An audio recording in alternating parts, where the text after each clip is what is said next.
Questions about the coronavirus vaccines. U.S. officials expect to have enough doses of the Pfizer and Moderna vaccines by the end of the year to vaccinate some 20 million people. But there are still plenty of questions to be answered. Joining us now is the Dean of Brown University's Medical School, Dr. Ashish Jha. Thanks so much for being with us.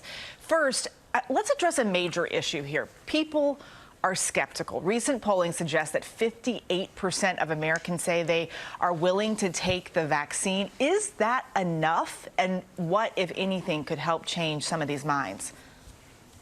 Yes, so good morning, Eva. Thanks for having me on. We will want 70 to 80% of Americans ultimately to get vaccinated because that's what's really going to help drive the level of infections way down.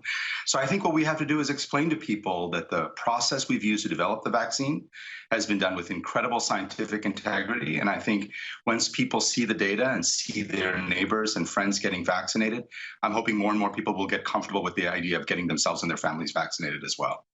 I also want to talk about schools this morning. There's been a lot of debate during this pandemic about closing schools. Last week, New York City schools closed. Parents were really upset. They were raising the question, why is it safe for my child to eat indoors but not in school? Some are pointing to the numbers. Schools have a very low infection rate. What advice do you have for these parents and for state officials who are trying to make these decisions?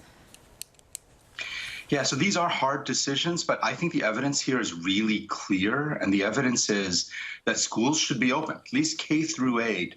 There's very little data that suggests that there's any spread happening in those schools. It doesn't make any sense to me that we have restaurants and bars open in places, but we don't have schools open. I think we should be flipping that.